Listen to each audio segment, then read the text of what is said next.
Selamat malam, selamat datang di webinar Disinformasi Kejadian Ikutan Pasca Imunisasi, Jumat 23 Oktober 2020. Saya Helen Simarmata yang malam ini akan menjadi moderator di webinar kita kali ini. Webinar ini diadakan oleh Komite Penanganan COVID-19 dan Pemulihan Ekonomi Nasional atau biasa disingkat dengan KPCPEN. KPCPEN terbentuk lewat Peraturan Presiden Nomor 82 Tahun 2020 dan KPCPEN memiliki 3 prioritas. Pertama, Indonesia sehat, yaitu rakyat aman dari COVID-19 dan reformasi layanan kesehatan. Dan yang kedua, Indonesia bekerja, yaitu pemberdayaan dan percepatan penyerapan tenaga kerja. Dan prioritas yang ketiga adalah Indonesia tumbuh, yaitu pemulihan dan transformasi ekonomi nasional. KPCPEN menyelenggarakan serangkaian webinar untuk menyampaikan berbagai informasi guna membangun pemahaman yang benar, kepercayaan pada upaya penanganan COVID-19 dan pemulihan ekonomi nasional, dan tentu saja juga untuk mengajak partisipasi publik untuk bersama-sama kita mewujudkan kesehatan pulih, ekonomi bangkit. Baik, sebelum kita mengikuti webinar, saya akan mengajak teman-teman semua untuk menyaksikan sebuah video edukasi dari KPCPEN. Mari.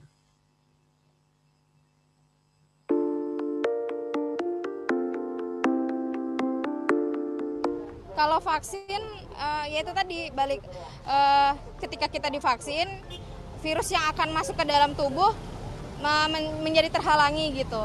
Menurut aku sih vaksin itu adalah sebuah metode atau obat yang dibuat untuk menyembuhkan sebuah virus. Manfaatnya yang paling utama itu untuk menyembuhkan. Ya, jadi untuk menyembuhkan orang yang sakit, terutama yang lagi pandemi sekarang yaitu virus corona gitu. Vaksin virus yang dilemahkan yang dimasukin ke tubuh kita untuk melawan virus ke depannya.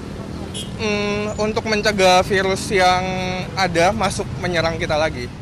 Vaksin setahu saya itu kayak virus dilemahin terus dia disuntikin ke badan, jadi kita bisa mempelajari si virus yang dilemahin terus dia bisa digunain buat ngalahin virusnya nanti masuk, jadi kekebalan tubuh gitu deh.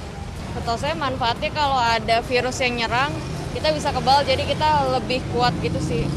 Itu manfaatnya buat antibodi kalau misalnya kita lagi sakit, jadi kalau kita pakai vaksin biar cepat sembuh sih, lebih ke situ. Kalau harapan saya sendiri sih ya biar vaksinnya ada sih, kalau misalkan emang ada jadi dunia juga balik normal lagi kan, udah gitu keuangan semuanya balik normal juga sama semua keadaannya, lebih ke situ sih harapannya kalau vaksinnya udah ada. Harapannya segera ada vaksinnya, terus kedua kalau bisa semua udah ke vaksin ya, masyarakat Indonesia dapat vaksin tersebut gitu. Meskipun vaksin yang kita ketahui juga ada yang berbayar, tapi setidaknya bisa ada gitu untuk masyarakat Indonesia. Jadi udah siap, udah ready masyarakat Indonesia untuk menerima vaksin tersebut gitu. Vaksin ini juga saya harap juga bisa digunakan oleh setiap kalangan status sosial masyarakat gitu. Jadi nggak terlalu yang mahal atau yang murah banget gitu. Atau mungkin bisa gratis mungkin ya gitu. Harapannya cepat jadi, terus bisa disebarkan di seluruh Indonesia secara merata dan digratiskan oleh pemerintah. Harapannya sih cepat jadi supaya orang-orang bisa lebih bebas kayak dulu sih. Ya, itu dia video edukasi dari KPCPEN dan sesaat lagi kita akan segera mulai webinar kita pada malam hari ini. Tapi sebelum kita mulai, saya ingin membacakan tata tertib supaya webinar kita pada malam hari ini bisa berjalan dengan baik dan nyaman. Ya, ini dia tata tertib acaranya. Harap mematikan audio selama acara berlangsung. Admin akan mematikan audio jika peserta memasuki ruangan. Silakan mengajukan pertanyaan melalui kolom chat box pada Zoom atau kolom komen di YouTube. Harap kolom chat digunakan untuk bertanya atau menjawab atau berkomentar hal yang penting. Mohon untuk tidak menekan tombol screen sharing atau annotation. Dan juga mohon untuk tidak membagikan kode Zoom meeting ini kepada orang lain demi menjaga keamanan data pribadi kita semua. Dan di akhir acara akan dibagikan link survei dan juga daftar hadir dan dimohon setiap peserta untuk mengisi dengan lengkap sebagai syarat untuk mendapatkan e-certificate. Nah, selain webinar, pada malam hari ini kita juga akan mengadakan social media challenge, tantangan di media sosial. dengan cara follow akun Instagram @lawancovid19_id dan posting mengenai kegiatan hari ini di Instagram Anda dengan hashtag yang ada dan tag @lawancovid19_id. Hashtagnya ada, saya bacakan sekarang ya, ada hashtag kesehatan pulih ekonomi bangkit, hashtag lindungi diri, lindungi negeri, hashtag bersatu lawan COVID-19, hashtag webinar KPCPEN, hashtag siberkreasi, hashtag Ibunesia, hashtag single mom Indonesia, single moms Indonesia pakai S ya, dan jangan lupa tag @lawancovid19_id. Dua posting terbaik akan mendapatkan masing-masing hadiah menarik. Challenge ini akan ditutup pada tanggal 23 Oktober, yaitu pada hari ini, pukul 00. Dan akan diumumkan pemenangnya pada tanggal 24 Oktober atau besok, Sabtu ya, jam 12 siang. Pemenang social media challenge ini bisa dilihat di akun Instagram @kitatama.id pada Sabtu 24 Oktober 2020. Jangan lupa, ini boleh di screenshot nih untuk tahu apa saja hashtagnya, tapi nanti juga bisa dilihat juga di Instagram @lawancovid19_id untuk tahu apa saja hashtag yang harus dicantumkan ketika Anda ingin mengikuti social media challenge ini. Ikutan ya semua ya, hadiahnya oke loh. Baik, selama kurang lebih 1-2 jam ke depan, kita akan sama-sama mengikuti webinar ini yang dengan tema disinformasi kejadian ikutan pasca imunisasi. Dan pada malam hari ini, kita akan menghadirkan dua pembicara. Sebelum kita mulai, saya akan memperkenalkan lebih dahulu siapa saja yang akan menjadi pembicara kita pada malam hari ini ya. Yang pertama adalah Dr. Endah Citaresmi SPAK Mars dari Yayasan Orang Tua Peduli. Dr. Endah ini adalah seorang lulusan Fakultas Kedokteran Universitas Padjadjaran yang kemudian lanjut mengambil master di Magister Administrasi Rumah Sakit dari Fakultas Kesehatan Masyarakat Universitas Indonesia dan kemudian mengambil spesialisasi ilmu kesehatan anak atau pediatri di Universitas Indonesia dan juga konsultan alergi imunologi anak di Fakultas Kedokteran Indonesia pada tahun 2016. Pada saat ini, Dr. Endah menjabat sebagai Kepala Departemen Kesehatan Anak di Rumah Sakit Anak dan Bunda Harapan Kita, Kepala Divisi Alergi dan Imunologi Anak di Rumah Sakit Anak dan Bunda Harapan Kita, dan juga Kepala Tim HIV di RSAB Harapan Kita. Baik, itu dia profil dari pembicara kita yang pertama, Dr. Endah, yang tentu saja sudah sangat dikenal ya oleh para orang tua. Dan pembicara kita yang kedua adalah Ainul Homsun atau biasa disapa dengan Mbak Ai, atau boleh juga dengan Mbak Ainun. Mbak Ainun ini adalah seorang praktisi literasi digital dan juga pendiri Akademi Berbagi. Pernah menggeluti, pernah mendapatkan pendidikan di PR in Practice di Universitas Bina Nusantara dan juga seorang lulusan dari jurusan akuntansi Fakultas Ekonomi di Universitas Islam Bandung. Dan Mbak Ainun ini pernah mempunyai pengalaman sebagai Digital Community Strategist di Yuna.co dan juga Sion Aleph, dan juga menjadi Project Manager di cnnindonesia.com, dan juga menjadi Social Media Director di Manifesto Digital Experience, dan saat sekarang juga menjadi Cyber Collaborator di kumparan.com, serta menjadi Sekretaris di Yayasan The Wahid Foundation. Itu dia dua narasumber kita pada malam hari ini.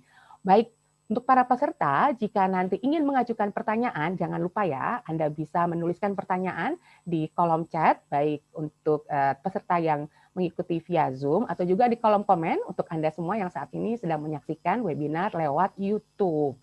Baik, topik webinar kita kali ini, saya ulangi lagi, adalah disinformasi kejadian ikutan pasca imunisasi. Seperti yang telah kita ketahui, pandemi COVID-19 telah menimbulkan tantangan besar bagi sistem layanan kesehatan masyarakat, termasuk layanan imunisasi.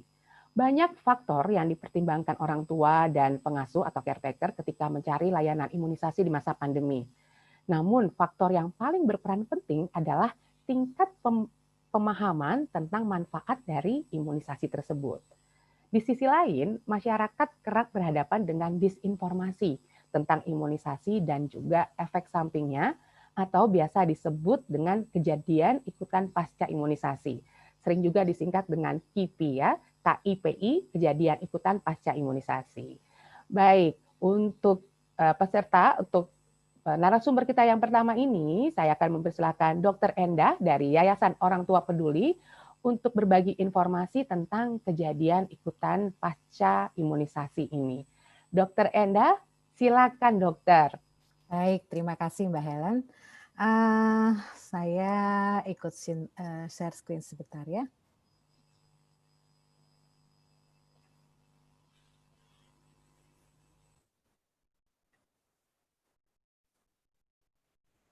Baik, selamat malam. Assalamualaikum warahmatullahi wabarakatuh. Saya mengucapkan terima kasih kepada panitia yang sudah mengundang saya untuk kita berdiskusi malam ini mengenai disinformasi kejadian ikutan pasca imunisasi ya. Mudah-mudahan tidak memakan waktu lama presentasi saya. Sebelum memulai bicara soal vaksin, saya ingin berdiskusi bersama apa sih disinformasi.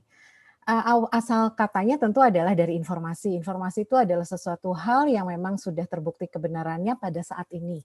Karena sesuatu hal yang saat ini benar bisa saja di kemudian hari terbukti keliru sehingga menjadi tidak benar lagi.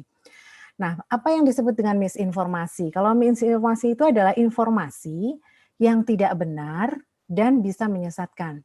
Sebenarnya sebagian besar misinformasi ini bukan sengaja dibuat, tetapi mungkin keliru penangkapannya, misalnya separuh-separuh ditangkapnya sehingga akhirnya pada penyampaiannya kemudian menjadi keliru. Ya, nah, sementara apa sih yang disebut dengan disinformasi? Disinformasi ini adalah penyebaran misinformasi yang memang disengaja dengan ada tujuan tertentu.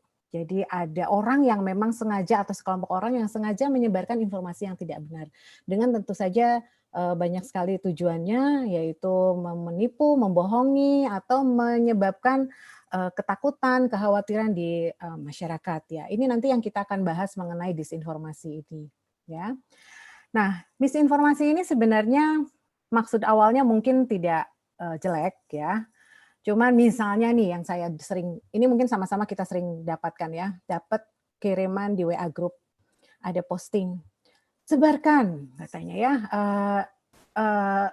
bahwa ini begini-begini. Lalu orang yang tidak berpikir panjang merasa bahwa ini informasi yang cukup baik dan penting untuk diketahui oleh teman-temannya dengan tidak bermaksud buruk, dia menyebarkan. Tapi yang keliru adalah dia tidak mengecek dulu informasi ini benar atau tidak. Ya, nah jadi sebenarnya ibu bapak yang ada di WA group ini yang di keluarga kita nih banyak sebenarnya tidak punya maksud yang buruk. Ya, tetapi apa yang terjadi pada disinformasi? Kalau disinformasi ini penyebarannya sengaja, ya, dia menyebarkan kepada seseorang dan orang yang lain yang tidak punya maksud jelek, tapi kemudian ikut menyebarkan. Jadi sebenarnya disinformasi ini berkaitan erat memang dengan misinformasi, ya.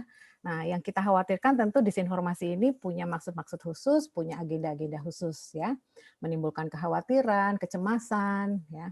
Nah, karena apa? Informasi itu menyebar seperti virus. Jadi dari satu informasi dari satu orang itu bisa menyebar ke banyak sekali orang dalam waktu yang sangat cepat, ya. Jadi kalau informasi menyebar, tentu misinformasi dan disinformasi pun penyebarannya sangat cepat. Nah, hoax itu cepat sekali, apalagi yang judulnya bombastis, ya. Misalnya judul yang sangat tren sekarang adalah tentang vaksin, misalnya vaksin COVID, wah, penyebarannya sangat luar biasa, ya. Dan bahkan penyebaran misinformasi dan disinformasi ini bisa sangat berbahaya karena bisa menghambat suatu kegiatan misalnya yang sedang direncanakan kemudian jadi terhambat karena adanya kesalahpahaman dari orang-orang yang akan menjalani kegiatan tersebut, ya. Jadi tugas kita semua adalah menilai secara kritis informasi sebelum kita menyebarkannya. Ini mungkin nanti pembicara kedua yang akan lebih banyak membahas masalah-masalah ini, ya. Ini saya ambil dari Organisasi Kesehatan Dunia, bagaimana sih kita menyikapi berbagai informasi yang sangat banyak. Jadi ada istilah infodemik. Saking banyaknya informasi sekarang, terutama soal kesehatan, terutama soal pandemi ini, ya. Jadi nomor satu adalah nilailah sumbernya. Ya, dari mana sih dapatnya? Kalau dibilang katanya itu berarti jangan dipercaya, ya. Kalau ada yang posting kita lihat ini sumbernya dari mana sih, gitu. Oke. Kemudian yang kedua, ini sifat jelek kita. Kalau baca berita bombastis langsung sebar tanpa ngecek, tanpa klik. Padahal kita tahu media sekarang banyak yang memakai headline yang sangat bombastis. Misalnya ada headline, anak sehabis divaksin meninggal. Wah, langsung sebar. Ini bahaya nih vaksin, kita sebarkan. Padahal kalau kita klik, anak ini habis pulang dari vaksin, kemudian kecelakaan lalu lintas, lalu meninggal. Sama-sama sih, anaknya benar habis vaksin dia meninggal. Tapi kan isi beritanya tidak sesuai dengan apa yang ada di judulnya. Jadi biasakanlah mengecek judul, jangan cuma ngecek judulnya saja, tapi mengecek isinya juga. Kemudian siapa sih penulisnya? Kredibel nggak sih orangnya? Jangan mentang-mentang gelarnya panjang lebar, Profesor ABC dengan gelarnya banyak, tapi ternyata dia tidak menulis sesuai kapasitas keilmuannya. Menulis tentang kedokteran, tapi ternyata dia bukan bidang ahli kedokteran. Ya. Kemudian jangan lupa lihat tanggal. Kadang-kadang banyak informasi yang dulu betul, tapi sekarang keliru. Ya. Kemudian, nah kita lihat, misalnya ada suatu berita, kemudian buktinya menunjukkan suatu penelitian. Nah, penelitiannya itu di mana? Kita bisa akses nggak bukti-bukti yang menunjang pada data tersebut, ya? Nah, ini yang paling sulit, mengecek bias kita. Ini yang sering dulu yang kita alami ya. Mungkin saya ambil contohnya pada saat pemilu dulu ya, pemilihan presiden. Kalau kita jadi pemilih presiden A, ya misalnya. Jadi kalau ada berita tentang presiden A yang bagus-bagus kita sebar, tapi begitu ada berita jelek kita keep, ya. Jadi demikian juga kalau presiden lawannya adalah presiden B itu kemudian ada berita yang jelek langsung kita sebar. Ini bias kita sendiri sebagai penyebar informasi itu sangat-sangat mempengaruhi apa yang akan kita sebarkan. Jadi tolong kalau menghadapan dengan suatu informasi, tanggung jawab kita adalah ngecek bias kita mempengaruhi penyebaran informasi kita atau tidak. Dan sebaiknya kalau memang kita tidak yakin tentang kebenaran berita, cari sumber di mana kita bisa ngecek itu berita betul atau tidak. Jadi ada kalau di WHO ini mereka menganjurkan ngecek ke misalnya International Fact Checking Network. Di Indonesia saya lihat ada beberapa website yang memang punya tujuan untuk memberikan informasi soal hoax-hoax ya. Nah, baik. Nah, jadi kalau banyak orang melakukan hal yang cek dan recheck, maka informasi yang asalnya menyebarnya tidak terbendung, kita bisa bendung dari berbagai orang. Di sini kalau kita lihat 4 orang ini dia ngecek fakta dan tidak ikut menyebarkan, tapi ini pengaruhnya sangat banyak sekali. Jadi penghambat disinformasi, ya. Nah, sekarang kalau tentang vaksin, misinformasi atau disinformasi apa saja sih, ya? Ini saya akan memasukkan beberapa informasi yang keliru yang sebenarnya sudah disampaikan pada webinar KPCPEN sebelumnya yang waktu itu pembicaranya Dr. Windy ya dari YOP juga. Isu-isu yang beliau angkat adalah bahwa ada yang mitos bahwa kalau anak diimunisasi itu tetap bisa sakit. Kemudian vaksin itu punya zat yang berbahaya, vaksin itu menyebabkan autism, vaksin itu mengandung sel janin aborsi. Terus kalau penyakit sudah ada vaksinnya berarti sudah bebas dong, penyakit itu tidak ada, jadi kita tidak perlu vaksin lagi, atau dari juga isu halal haram. Saya tidak akan membahas kembali mitos-mitos dan hoax ini yang sudah disampaikan oleh Dr. Windy. Yang mungkin akan saya bahas di sini adalah mengenai apakah vaksin itu tidak aman, apakah vaksin itu menimbulkan efek samping. Kita lihat ya. Jadi yang akan saya bahas pertama adalah fakta tentang imunisasi. Kita tahu bahwa kuman itu ada di sekitar kita, virus, bakteri, jamur, parasit ya. Dan kuman bisa menimbulkan sakit, yaitu kuman patogen, maupun ada juga kuman yang tidak menimbulkan sakit. Ini disebut kuman non-patogen. Meskipun kuman non-patogen ini bisa juga menimbulkan sakit jika menyerang orang dengan gangguan kekebalan tubuh.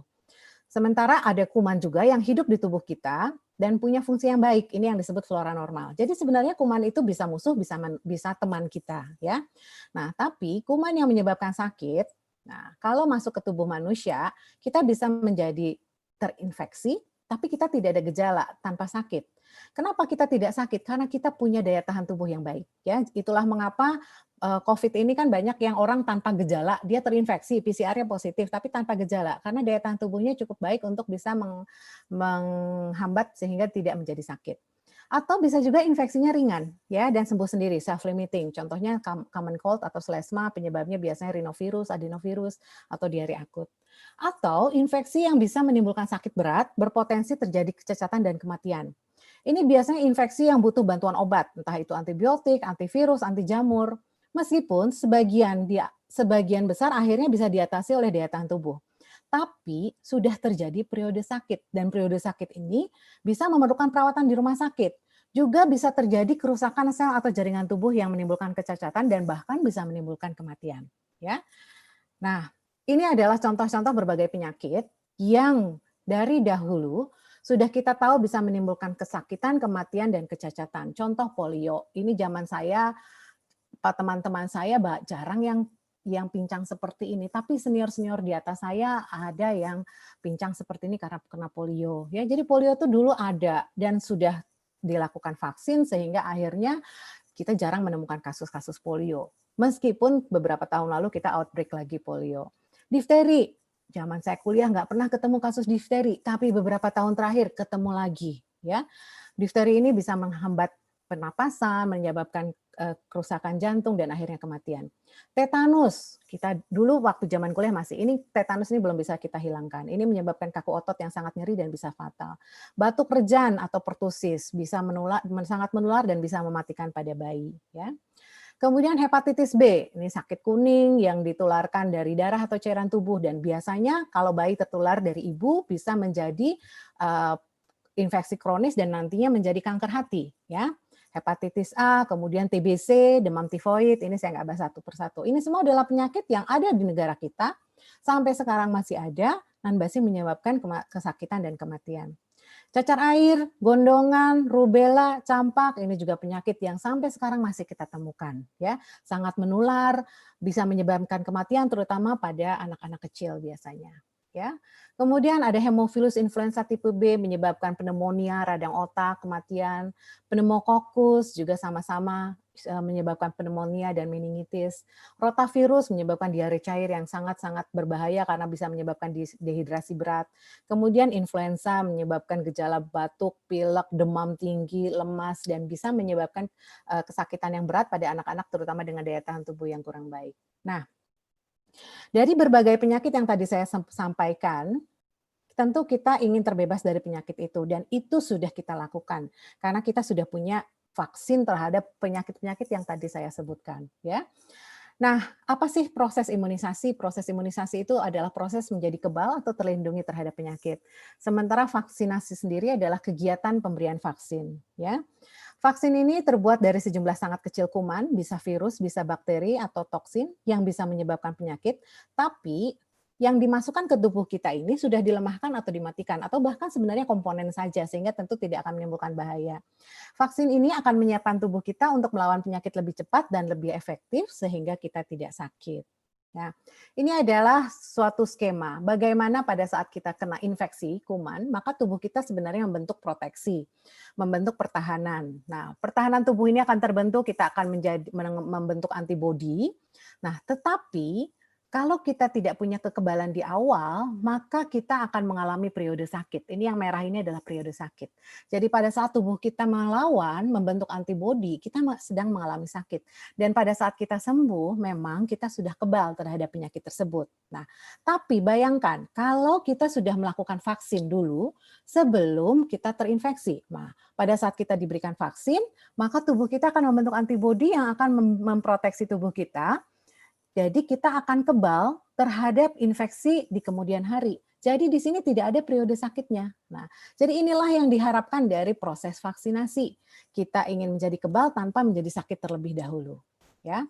Nah, kemudian saya akan mengulang sedikit soal herd immunity. Herd immunity adalah proses bagaimana kita membentuk kekebalan tubuh di komunitas secara bersama-sama. Apa sih tujuannya? Tujuannya melindungi orang-orang yang kurang beruntung tidak bisa divaksin. Kenapa dia tidak bisa divaksin? Ada orang dengan gangguan kekebalan tubuh atau dengan pemberian obat yang menurunkan daya tahan tubuh, sehingga dia tidak bisa memproses vaksin, atau kalau diberikan vaksin akan timbul efek yang mungkin bisa membahayakan dirinya. Orang-orang ini tidak bisa mendapatkan imunisasi. Nah, kalau banyak sekali orang yang tidak diimunisasi, kemudian ada kuman menyebar, lewat satu orang ini, maka kalau orang ini tersebut banyak yang tidak diimunisasi, maka kita akan banyak sekali orang-orang yang menjadi sakit. Nah, tapi kalau di sekitar orang-orang ini yang biru yang tidak bisa divaksin, ya, di sekitarnya sudah banyak orang yang tervaksin, maka pada saat ada kuman masuk, maka yang tertular hanya sangat sedikit dan orang-orang yang tidak tervaksin ini bisa terlindungi. Itulah yang kita inginkan dari herd immunity. Jadi proses imunisasi ini selain melindungi tubuh kita juga melindungi masyarakat kita, ya. Nah, ini adalah data yang diambil dari Amerika. Bagaimana vaksin ini bisa menghilangkan berbagai penyakit yang dulu lazim, tapi sekarang sangat-sangat jarang. Contoh campak.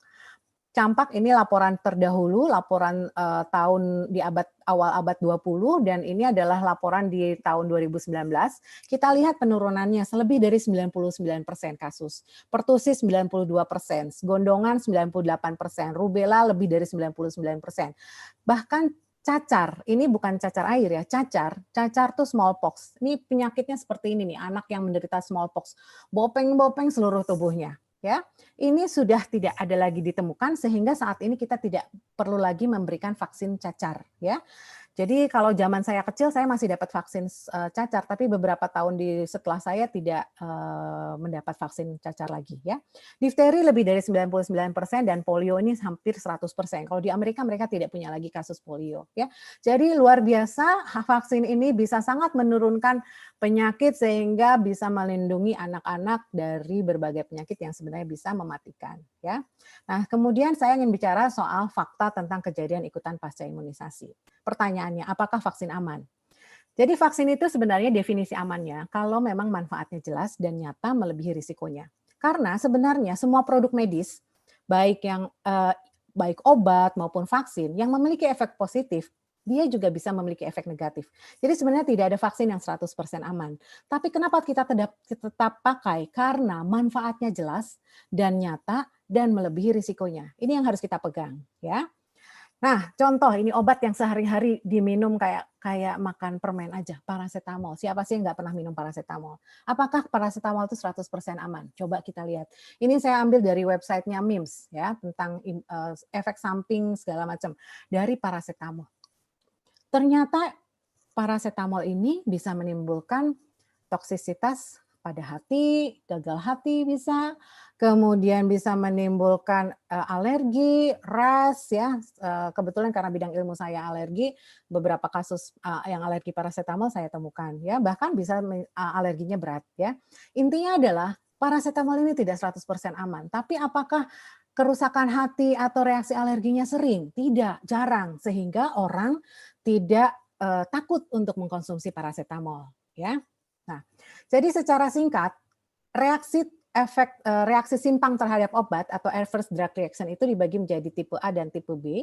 Yang tipe B ini yang reaksi alergi, hipersensitivitas, yang jauh lebih kecil, yang jauh lebih banyak adalah tipe A yang berdasarkan akibat farmakologi obat atau efek dari obatnya. Itu ada yang efek samping, efek toksik, misalnya tadi keracunan hati, toksisitas di hati, efek sekunder dan maupun akibat interaksi obat. Ya, ini sudah diketahui dari mana? Dari data penelitian, uji klinis. Uji klinis suatu obat maupun vaksin punya tujuan untuk mencari efek-efek ini sehingga kita bisa memprediksi. Ini ternyata efeknya banyak banget. Tentu kita tidak akan pakai obat itu, tidak akan pakai vaksin itu. Tapi kalau kita lihat, oh ini efek sampingnya sedikit sekali, jarang banget. Oke, manfaatnya lebih banyak, tentu akan kita pakai. Sementara yang hipersensitivitas ini jauh lebih jarang, ada yang di perantara imun maupun tidak, ya banyak macam-macam gejala alergi ya. Oke, nah. Apa sih kejadian ikutan pasca imunisasi? Kejadian ikutan ini adalah kalau bahasa Inggrisnya adverse events following immunization. Ini adalah kejadian medik yang berhubungan dengan imunisasi, bisa karena efek sampingnya, bisa karena efek vaksinnya, bisa karena toksisitas, reaksi sensitivitas atau alergi, efek farmakologi, bisa juga kesalahan program, kesalahan nyuntik, suntikan yang nggak steril misalnya, atau kejadian koinsiden. Koinsiden ini terjadi bersamaan tapi tidak ada hubungannya. Ya, atau bisa juga hubungan kausal yang tidak dapat ditentukan. Ini kita nggak yakin nih, kita nggak punya data. Kayaknya belum ada nih laporan tentang kasus seperti ini. Ini harus dipelajari sehingga belum bisa diambil sikap. Kadang-kadang kita temukan begitu. Nah, KIPI ini saya cerita sedikit saja ya. Ini memang sudah teknik medis ya, bahwa ada pengklasifikasiannya, penggolongannya, ada berdasarkan klasifikasi lapangan menurut WHO, bisa karena kejadian ikutan ini karena kesalahan program, contohnya tadi nyuntiknya salah misalnya, atau reaksi suntikan, atau karena reaksi vaksin, atau faktor kebetulan atau tidak diketahui. Nanti saya jabarkan satu persatu. Kemudian kalau ini untuk para ahli yang mendapatkan laporan-laporan tentang KIPI, mereka akan mengkaji apakah suatu KIPI ini memang betul disebabkan oleh vaksin tersebut, jadi very likely, atau mungkin probable, atau kayaknya enggak deh, possible atau unlikely, atau bahkan unrelated. Ini nanti mereka akan mengkaji dan akhirnya keputusannya bahwa oh ini ternyata benar KIPI-nya akibat vaksin. Itu semua ada laporannya, ya. Nah, saya akan bahas sedikit soal kesalahan program atau teknik pelaksanaan. Ini biasanya berkaitan dengan kesalahan penyimpanan obat, vaksin, pengelolaan, dan tata laksananya. Contoh, dosisnya terlalu banyak, lokasi cara menyuntiknya salah, sterilisasinya tidak benar. Ini tentu akan bisa menimbulkan infeksi. Jadi di dekat suntikannya bisa terjadi infeksi atau abses. Misalnya kalau dulu kan pakai jarum bekas pakai. Zaman saya kecil tuh disuntiknya pakai jarum yang dibakar gitu. Oh sekarang udah nggak ada lagi ya. Tindakan aseptik dan antiseptik, kontaminasi vaksin, penyimpanan vaksin, pemakaian sisa vaksin, dan lain-lain. Ini semua adalah hal yang bisa kita cegah. Jangan khawatir. Kesalahan program ini sekarang sudah sangat-sangat minimal karena pencegahannya sangat berlapis-lapis karena vaksin itu banyak sekali prosedur yang harus ditempuh dan ini para pelaksana vaksin harus mendapatkan pelatihan vaksinasi dan supervisi yang baik ya. Intinya adalah kesalahan program ini sudah sangat minimal sekarang ya. Kemudian reaksi suntikan. Reaksi suntikan ini bisa disebabkan oleh reaksi suntikan langsung, contohnya habis disuntik di tempat suntikannya nyeri, bengkak, kemerahan, itu kan kadang-kadang kita temukan, atau reaksi suntikan yang tidak langsung. Banyak anak yang jadi ketakutan, jadi histeris akibat divaksin, apalagi kalau dipaksa-paksa ya. Nah, pencegahannya tentu teknik penyuntikannya harus benar, suasana tempat penyuntikannya yang tenang, atasi rasa takut. Nah, ini biasanya pesan saya pada ibu-ibu, anak jangan dibohongin, jangan dibilang enggak disuntik, dokternya baik. Begitu dokternya nyuntik langsung wah marah sama dokternya ya. Jadi disiapkan, reaksi suntikan ini bisa diantisipasi dengan menyiapkan pasien yang akan disuntik ya. Kemudian, nah ini adalah reaksi memang disebabkan oleh vaksin dan sebenarnya sudah dapat diprediksi karena kita sudah tahu dari data, dari uji klinis. Ya. Nah, meskipun sebenarnya sebagian bisa ringan, tapi betul bisa terjadi reaksi yang cukup berat, contohnya reaksi alergi, yaitu anafilaksis yang bahkan bisa menimbulkan kematian. Betul ya. Tetapi harap diingat, anafilaksis ini nggak cuma karena vaksin, obat lain bisa anafilaksis, alergi makanan bisa anafilaksis. Ya.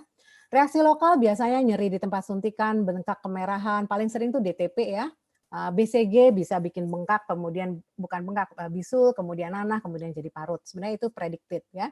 Reaksi sistemik bisa demam, bisa ruam, bisa pembengkakan kelenjar, bisa nyeri sendi ya.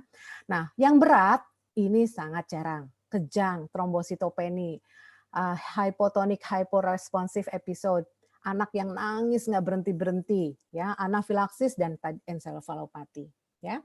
Nah, reaksi vaksin ringan yang sering, contohnya BCG, ini hampir semua akan kena. Jadi biasanya saya akan selalu memesankan pada pasien saya, jangan khawatir ya Bu, 1 bulan lagi mungkin ada bisul, kadang-kadang bernanah misalnya. Kemudian ini adalah yang sering, ya, sering BCG contohnya, DPT ini bisa 50% bengkak di tempat suntikannya, meskipun vaksin-vaksin lain juga bisa, kayak tetanus, pneumokokus juga bisa ya. Kemudian demam, ini sebagian vaksin bisa menyebabkan demam. Apa sih yang bikin demam? Karena tubuh sedang memproses vaksin tersebut. Demam itu adalah reaksi inflamasi. Inflamasi kenapa terjadi? Karena inflamasi itu tubuh sedang memproses dari vaksin tersebut. Jadi sebenarnya ini hal yang normal. Semua vaksin itu bisa menimbulkan demam dan ini bukan hal yang aneh ya. Kemudian biasanya hal-hal ini terjadi dalam beberapa jam setelah suntikan dan membaik dalam periode singkat dan tidak berbahaya. Ya, ini contoh bengkak di tempat suntikan di tangan. Ada nggak yang kayak gini? Saya sih alhamdulillah belum pernah dapat. Tapi yang kalau kayak seperti ini sering. Ya, kalau ini yang vaksin BCG ya, bekas bisul di tempat suntikannya. Kemudian, nah trombositopeni ini bisa terjadi pada anak yang mendapatkan vaksin campak dan rubella.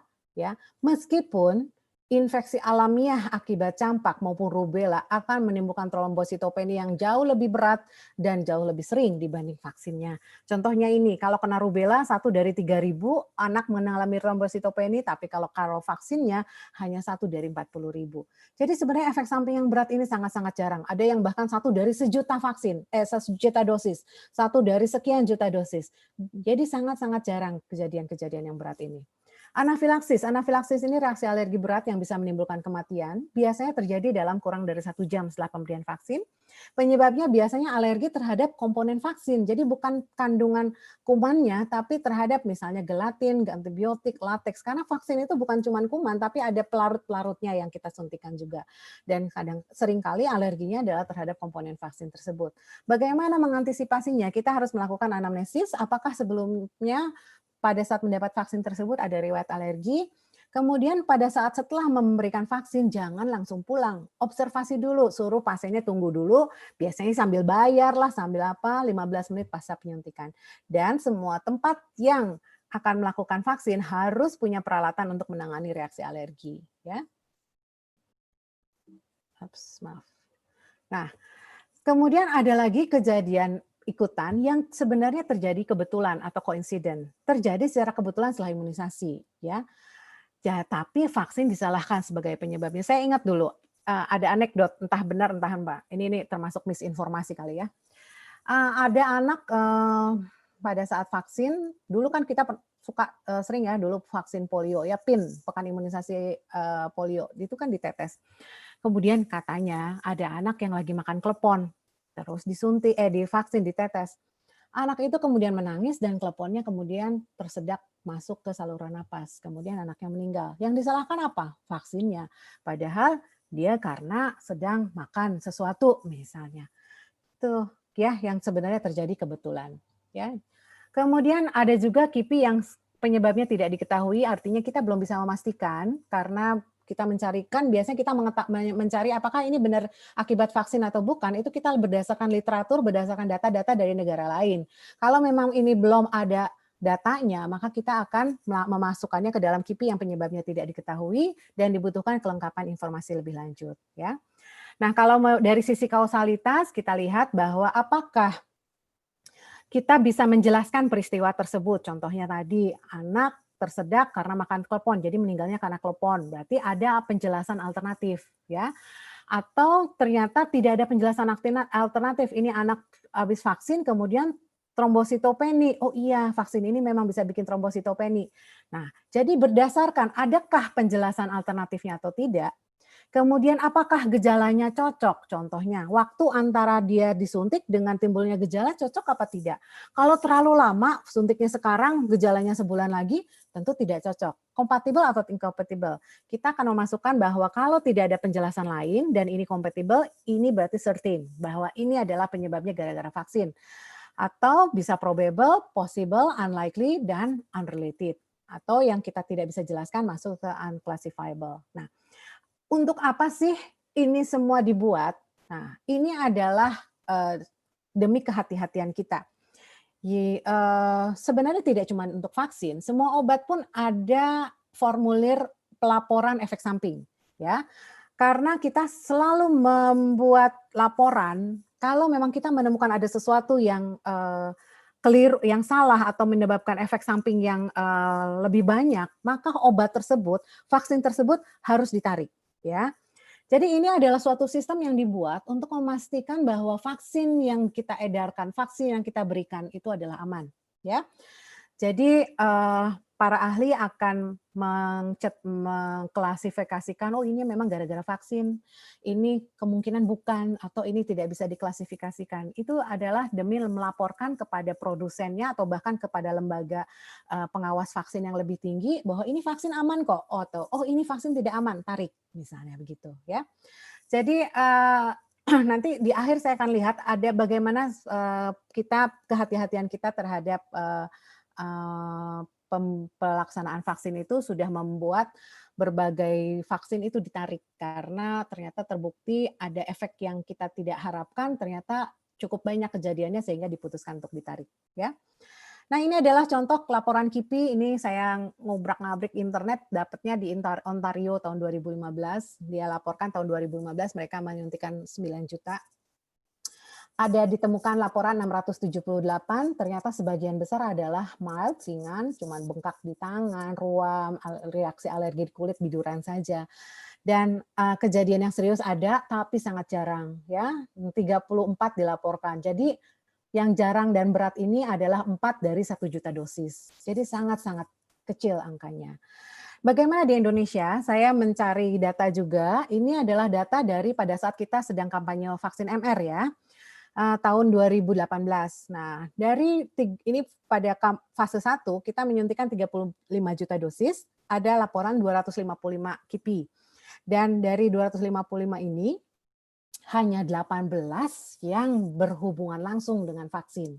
Ya, jadi jauh lebih banyak yang tidak ada hubungannya. Dan dari 18 kasus ini 9 kasus berupa demam, 6 kasus reaksi suntik, 3 kasus karena programmatic error, kesalahan dari program. Jadi dari laporan ini, laporan dari 255 dari 35 juta aja sedikit, dan ternyata dari 255 hanya 18 yang memang bisa digolongkan akibat vaksinnya. Yang lainnya adalah coincidence atau tidak berhubungan. Ya. Nah, ini yang saya ingin sampaikan. Tidak ada hal di dunia ini yang tidak berisiko. Nah, ini saya ambil dari suatu buku. Mungkin hal paling berbahaya dari vaksin adalah mengendarai mobil menuju tempat praktek dokter. Karena setiap tahun 30.000 orang meninggal akibat kecelakaan mobil. Nah, katanya jalan kaki saat hujan pun tidak sepenuhnya aman karena setiap tahun terdapat 100 orang meninggal akibat terkena kilat.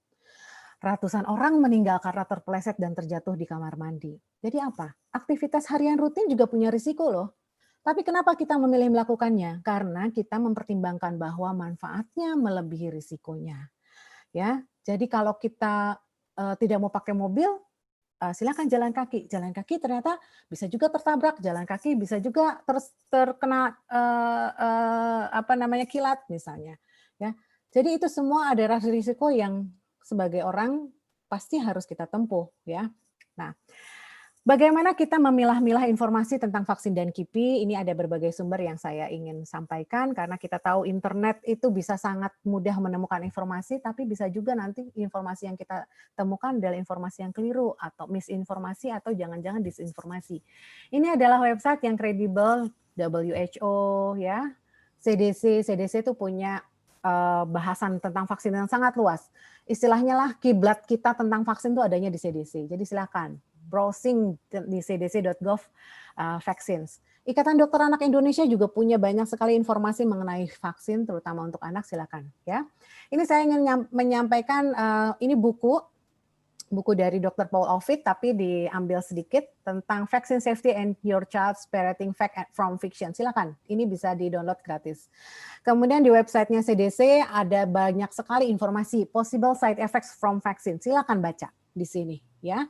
Kemudian, nah yang menarik, saya ingin menyampaikan bahwa vaksin safety ini sudah sangat menjadi perhatian khusus. Kita ingin menjamin keamanannya. Jadi laporan dari tahun 1955 sampai terakhir 2013 itu banyak sekali vaksin yang entah itu tercemar, entah itu mengandung kontaminan, entah itu mengandung sedikit pecahan entah kaca lah apa, itu ditarik batch-nya, di-recall ya. Bahkan ini satu vaksin rotavirus, vaksinnya mereknya RotaShield, dilaporkan angka anak yang mengalami pelipatan usus atau intussusepsi itu lebih meningkat, sehingga akhirnya vaksin tersebut ditarik dari peredaran, tidak jadi diedarkan, padahal pembuat vaksinnya sudah mengeluarkan uang banyak sekali untuk membuat vaksin tersebut. Intinya adalah kalau ini vaksin risikonya lebih banyak dari manfaatnya, tentu akan ditarik dan tidak boleh diedarkan lagi, meskipun dia sudah mengeluarkan uang yang sangat banyak. Ya, jadi vaksin ini selalu dijaga keamanannya sehingga pemakaiannya tentu saja diharapkan adalah lebih banyak manfaatnya daripada risikonya. Demikian yang saya bisa sampaikan, saya kembalikan pada moderator. Terima kasih. Terima kasih banyak Dr. Enda, penjelasan yang sangat luar biasa. Thank you so much. Tadi rekan-rekan juga sudah mengikuti semua bagaimana pemaparan Dr. Enda tentang KIPI ini. Dan yang terakhir tadi itu adalah salah satu bisa kita katakan keyword dari pemaparannya bahwa nothing is risk free ya dokter ya.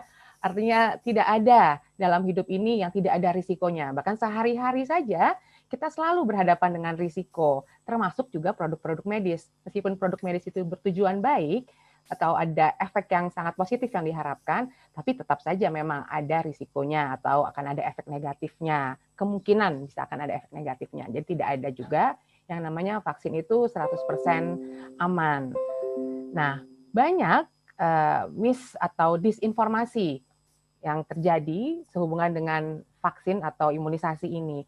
Tapi dari pemaparan yang telah disampaikan oleh Dr. Endah secara mendetail, jelas, dan berbasis data ya, itu yang juga penting, berbasis data, kita bisa ambil kesimpulan bahwa vaksin ini memang masih sangat penting dan sangat perlu untuk kita lakukan. Intinya tuh manfaatnya jauh lebih banyak daripada risikonya. Itu yang perlu selalu kita ingat. Jadi sampai saat ini berdasarkan data dan penelitian yang sudah beratus-ratus tahun juga kali dilakukannya, sudah bertahun-tahun dan penelitian yang terus dikembangkan, sudah sangat jelas bahwa vaksin itu sangat efektif untuk mencegah berbagai penyakit.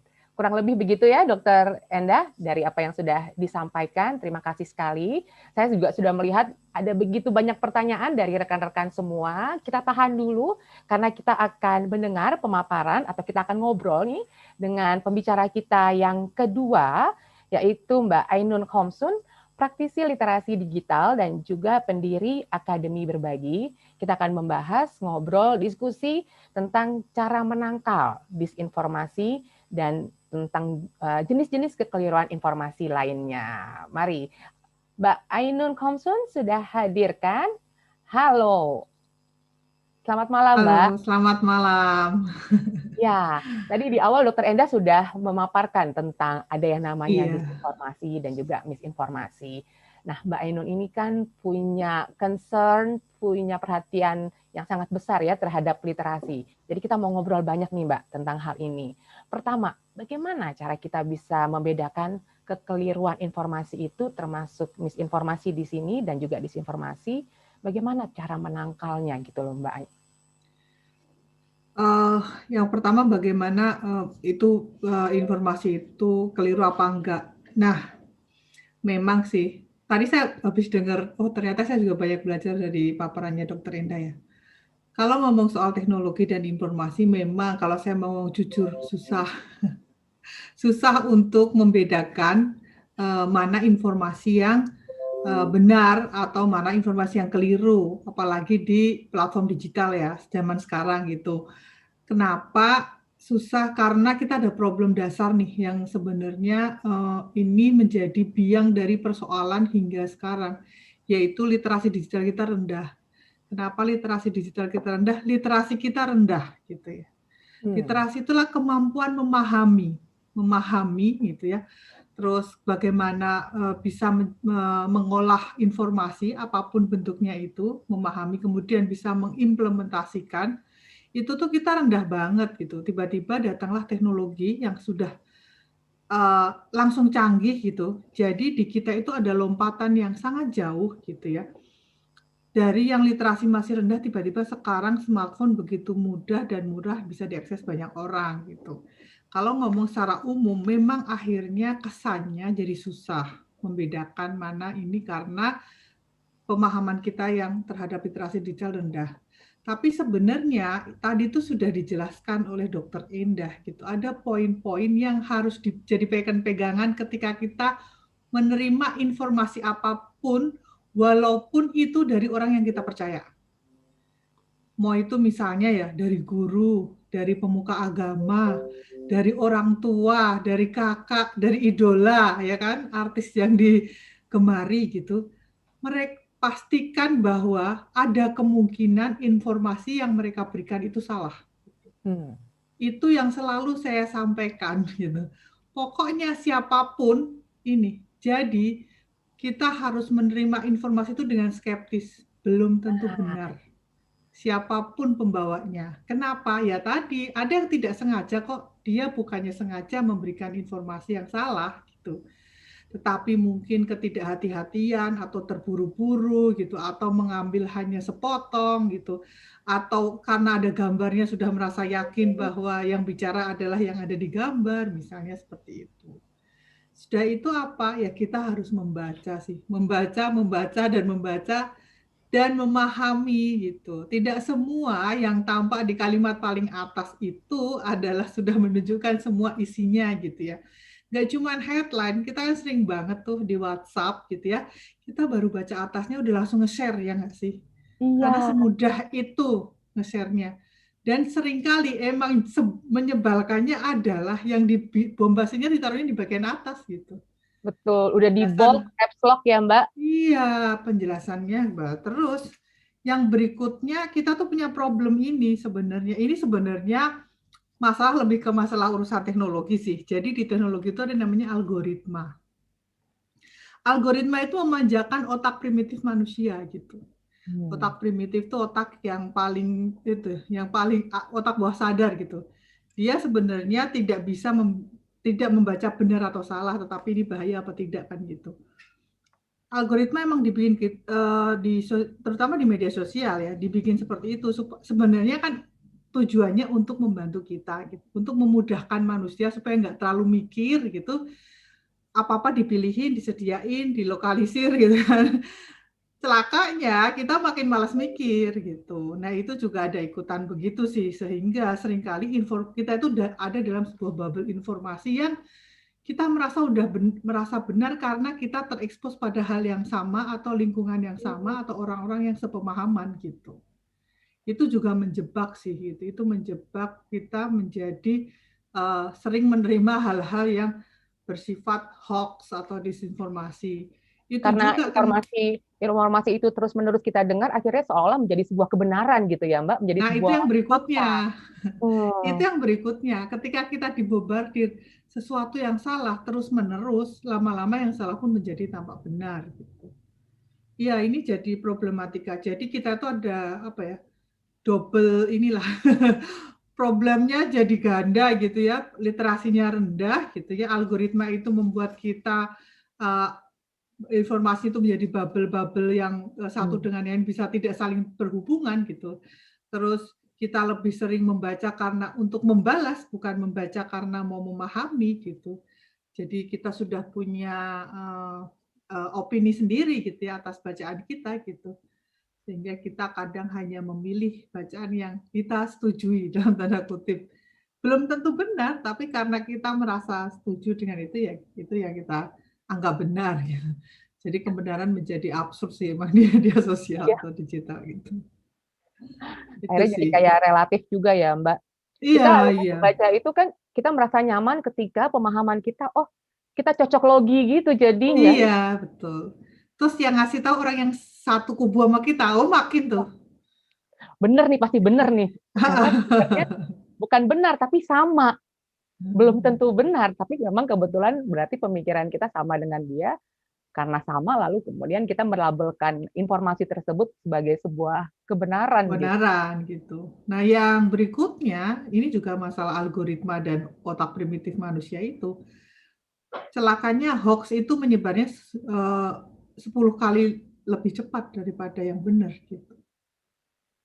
Karena hoax itu kan berita-berita disinformasi atau misinformasi itu seringkali kan membuat kita aware ya nggak sih? Kita aware kan, karena ini ada sesuatu nih, jangan nih. Karena kita aware, kita jadi punya atensinya lebih gitu kan. Tapi untuk sesuatu yang benar ya udahlah biasa aja gitu. Jadi itu kan lewat-lewat aja gitu. Jadi seringkali misalnya ada berita salah nih, terus keluar, terus habis itu diralat. Yang salah tadi udah 10 kali lebih cepat nyebarnya, ralatnya itu ketinggalan di belakang ya. Memang begitu, karena kita lebih suka sensasi, lebih suka sesuatu yang bombastis gitu kan, sesuatu yang membuat kita aware gitu. Itu juga jadi problem kenapa hoax begitu luas menyebar. Oke, lalu kalau untuk memfilternya gitu Mbak, untuk memverifikasi, terutama nih khususnya tentang kesehatan, rasa-rasanya informasi tentang kesehatan juga salah satu informasi yang sering sekali banyak hoax-nya. Di Indonesia itu 3 besar hoax di Indonesia, itu ada 3 besar hoax Indonesia itu agama, politik, dan kesehatan. Kesehatan Top itu 3, tapi ini ya. kayaknya nggak terlalu prestasi ya sebenarnya top 3 ini. Iya. Lalu apa yang bisa kita lakukan, Mbak?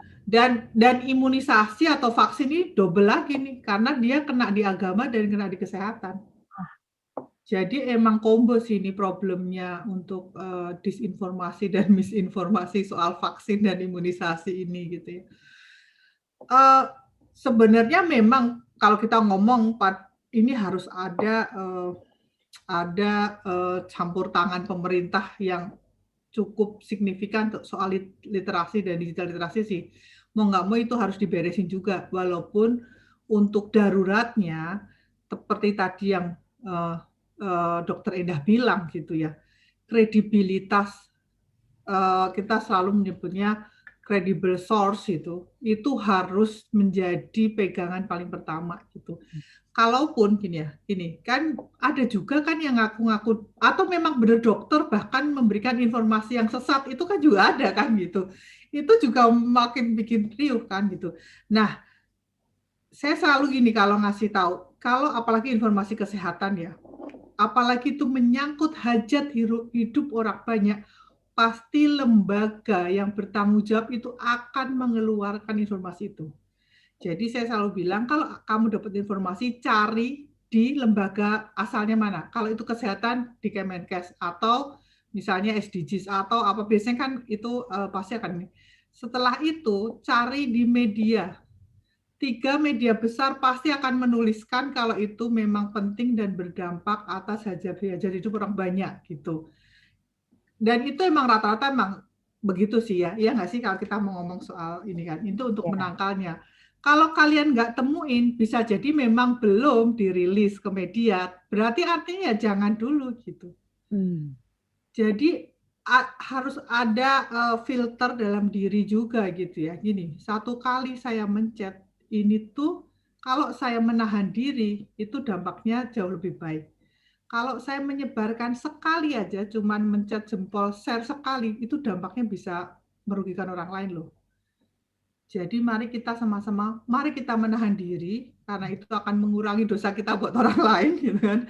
Menyebabkan kesulitan hidup orang lain, itu jauh lebih utama gitu, daripada kita menjadi pembawa berita yang paling pertama gitu. Rasa bahwa kita sebagai orang yang paling pertama paham, orang yang paling itu kan memang ada gitu ya, sehingga kadang orang tuh berlomba-lomba nge-share karena pengen yang duluan aku nih gitu, aku tahu langsung. Menjadi sensasi itu kan ada gitu ya, dan itu juga akibat sosial media sih itu. Sensasi bahwa aku yang dapat peran dan aku yang menyebarkan gitu. Nah, sekarang mari kita tahan soal itu, kita apalagi soal kesehatan karena ini akan menyangkut nyawa manusia gitu. Nah, yang berikutnya saya selalu bilang gini, dalam sebuah informasi yang kita dapat, itu ada 3 pertanyaan standar yang harus ditanyakan dulu. Benar atau tidak? Kalau tidak, stop di kamu. Kalau benar, tanyain lagi. Ini ada manfaatnya enggak kalau aku share? Kalau ada, silahkan. Kalau enggak ada, ya berhenti di kamu. Dan setelah itu, sebaiknya dibagi kemana? Tidak semua berita untuk semua orang kan gitu. Ya. Ada hal-hal yang memang cukup itu di lingkungan kita gitu. Ada yang memang yang nanti akan bikin keributan kalau misalnya di kelompok masyarakat tertentu misalnya. Itu yang menjadi patokan filter darurat kita sebelum literasi ini kita bereskan semuanya. Selalu pastikan 3 hal itu benar atau salah. Kalau benar, baik atau enggak. Kalaupun baik, ini untuk siapa gitu. Ya, berarti sebenarnya kayak 3B ya, benar, tidak, baik atau tidak, bermanfaat atau tidak. Ya. Kalau misalnya, tapi kan itu memang butuh proses. Jadi salah satu proses berpikir untuk kemudian memfilter itu. Mungkin yang pertama-tama ya seperti tadi Mbak Ainun juga sudah katakan, perlu menahan diri untuk tidak perlu mendapatkan glory gitu dari paling cepat memencet karena kan sekarang ini semua just one click away gitu ya, Mbak. Betul. Power of jempol tuh luar biasa. Sementara tadi Mbak Ainun juga sudah mengatakan, hoax itu menyebarnya 10 kali lebih cepat. Jadi kalau kita sudah menyebar sesuatu yang kemudian tidak tepat, atau bahkan baik itu disinformasi ataupun misinformasi tadi, ngapusnya itu PR banget ya, Mbak. Nggak bisa. Malah kan tidak bisa. Betul sekali, kalah. Percepatannya itu nggak kuat dia, nggak dan nyebarnya belum tentu di klaster yang sama. Ya, betul sekali. akhirnya malah jadi tidak sampai juga klarifikasinya. Saya juga Iya. beberapa kali menemukan ketika berusaha untuk misalnya ada hoax tentang penculikan anak gitu. Oh iya, Lalu itu sering saya tuh. mengatakan, ya heran ya. Kemudian saya mengatakan bahwa itu tuh berita itu tidak benar. Nah, si pemberi berita akan eh, istilahnya defense-nya, ngelesnya tuh, ya tapi kan yang penting kita jaga-jaga gitu. Iya. Ya Mbak, begitu. Iya, padahal mereka nggak tahu bahwa besok-besok kalau ada berita anak hilang yang benar, orang udah males share, karena lah jangan-jangan bohong. Nah, Dampak itu jauh lebih bahaya lagi, ya nggak sih? Gitu. nah itu dia yang satu hal juga Atau menganggap penculikan anak itu ya biasa aja gitu ya kan, karena sering lama-lama menjadi bahan jadi bercandaan gitu. normalisasi ya, kayak hal yang umum saja. Baik. Nah, kemudian itu kan untuk bagaimana kita menerima informasinya.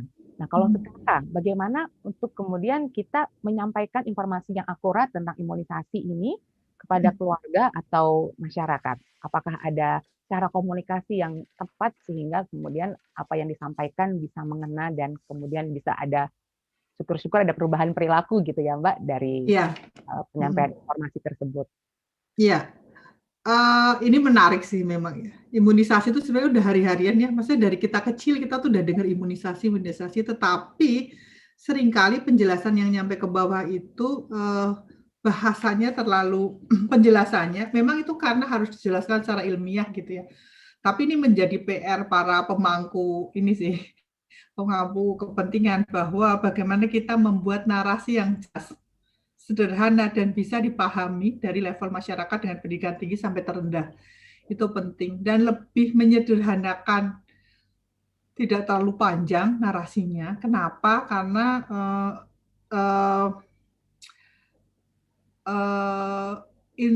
perhatian kita di sosial media atau di platform digital itu kan atensinya pendek banget gitu ya. Nah, memang sih mau nggak mau kita harus menggunakan trik marketing nih untuk mensosialisasi ini. Kita harus mengambil 5-10 detik pertama perhatian mereka itu di poin yang paling penting. Itu ada di awal.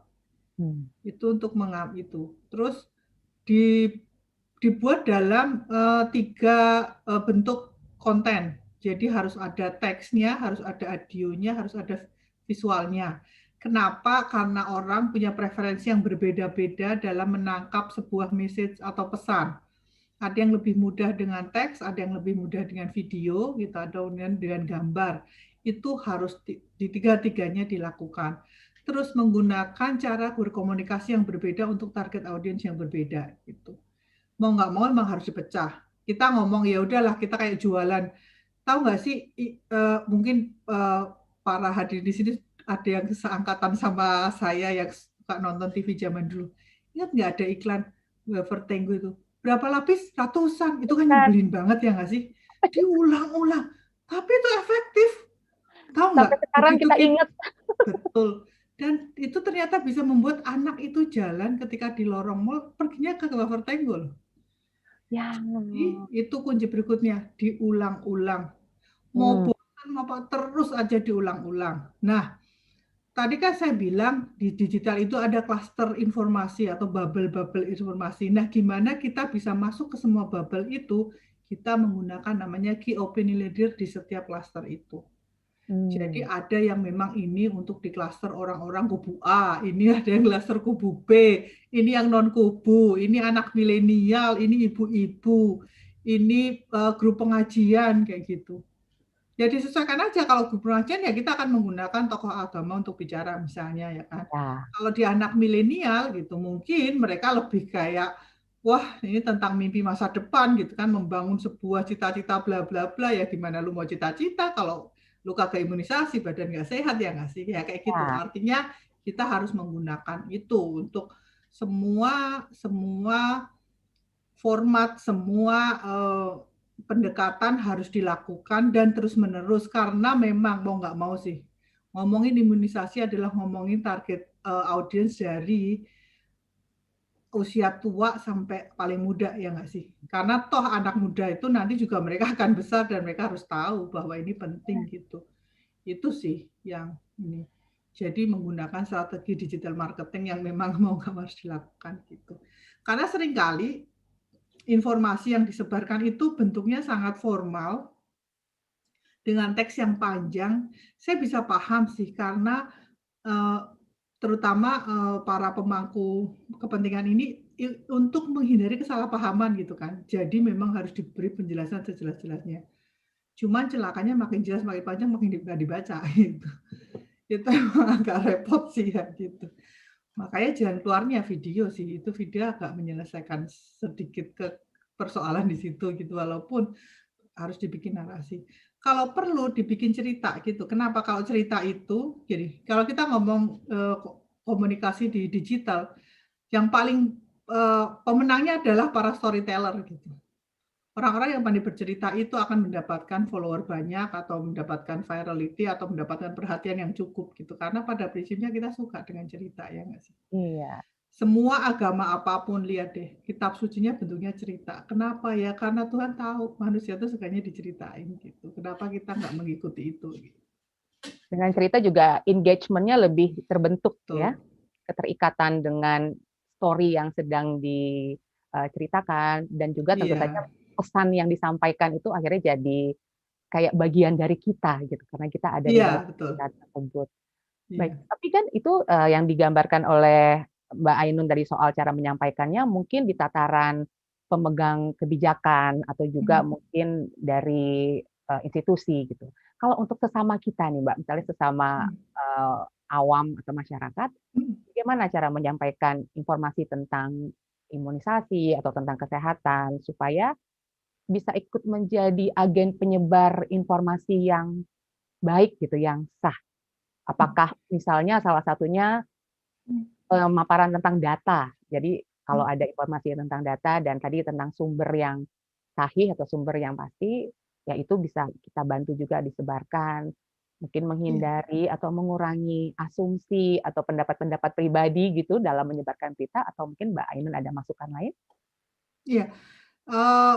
Makanya sebaiknya pemerintah atau pembuat kebijakan mereka harus membangun orang-orang yang loyal yang akan menjadi influencer atas apapun yang informasi yang akan mereka sampaikan gitu. Itu bisa siapa aja sih, bisa artis, bisa seleb, bisa orang biasa, itu bisa siapapun lah gitu.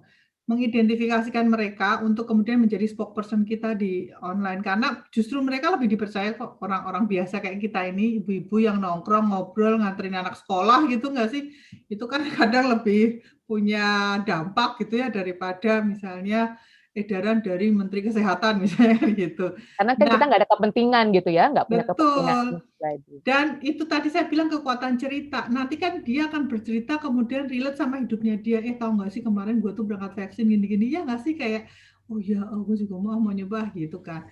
Jadi menemukan influencer-influencer di masyarakat yang bisa digandeng dan diajak untuk menjadi juru bicara atau spokesperson di dalam mengkomunikasikan ini sih.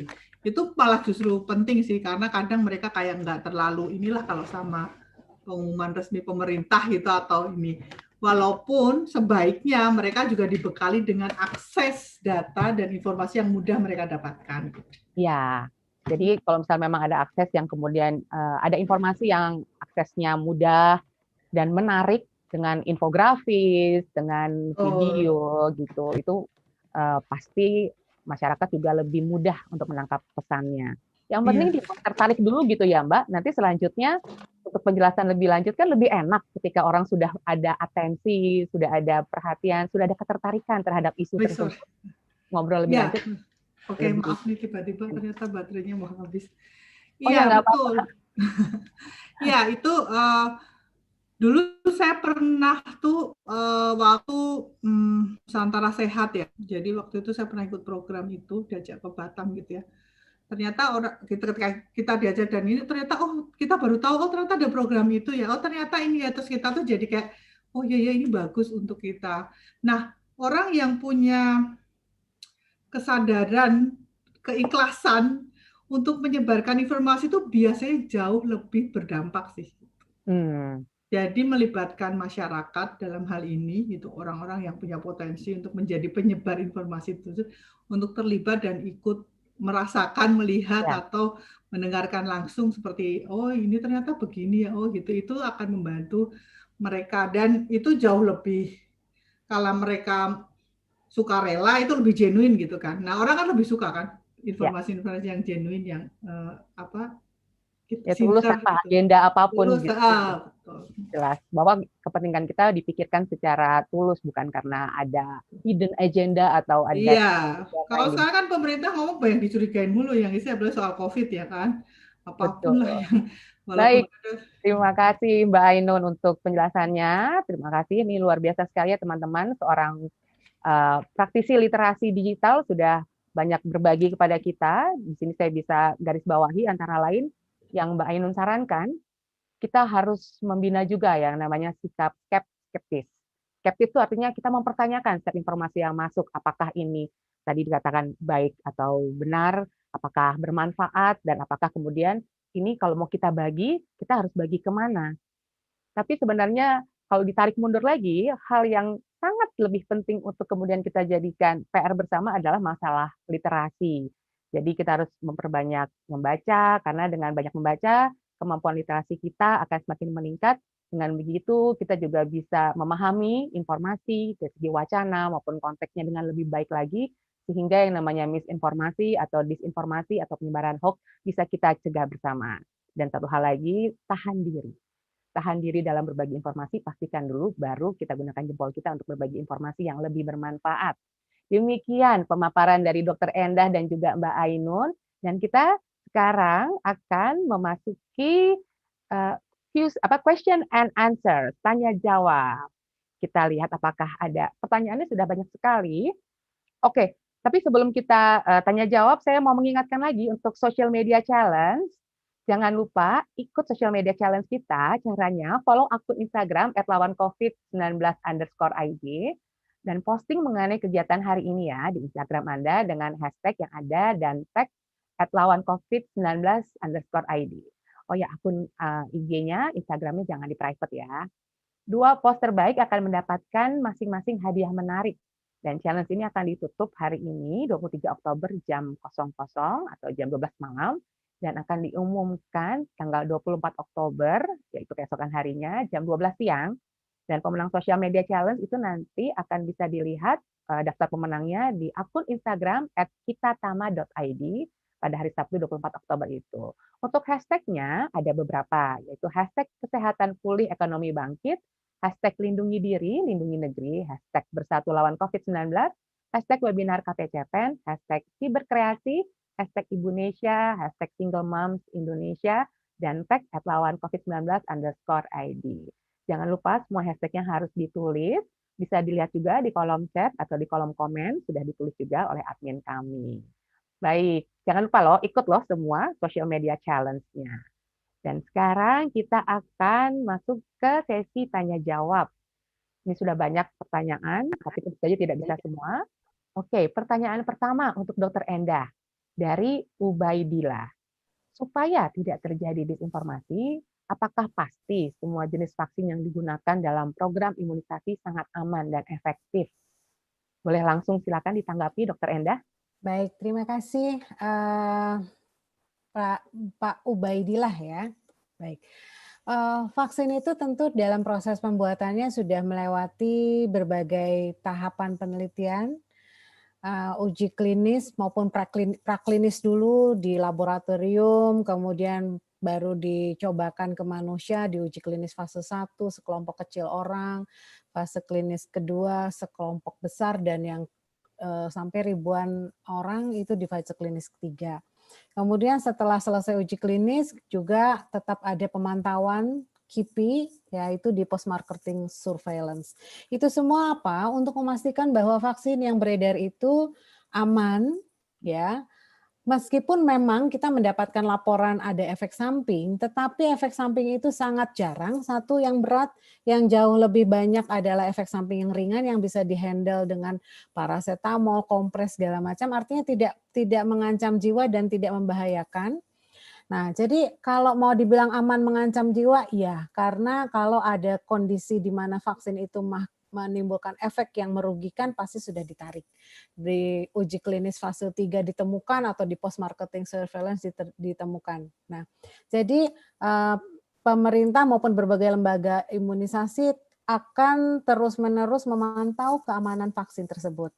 Mengenai efektif, harus efektif karena tujuan vaksin adalah melindungi terhadap penyakit. Jadi kalau kita memvaksin tapi kita tetap terinfeksi, ya harusnya ngapain kita menyakit-nyakiti diri atau bermahal-mahal membeli vaksin. Jadi betul vaksin yang beredar ini akan dijamin bahwa ini sangat aman dan juga efektif, ya. Meskipun tadi kita tahu ada risiko efek samping, ada, tapi jarang banget. Ataupun kalau yang ada efek samping, paling biasanya yang ringan. Yang artinya manageable lah, semua juga punya efek samping. Minum obat juga bisa ada efek sampingnya. Mungkin itu ya, makasih. Ya. Dan lakukan imunisasi atau vaksin itu di tempat yang resmi gitu ya dok ya, di puskesmas misalnya, atau pada dokter atau rumah sakit gitu. Betul, Jadi, karena vaksin pun ada mekanisme penyimpanannya, mekanisme pemberiannya, sehingga memang harus diberikan oleh tenaga kesehatan yang memang sudah kompeten untuk memberikan imunisasi.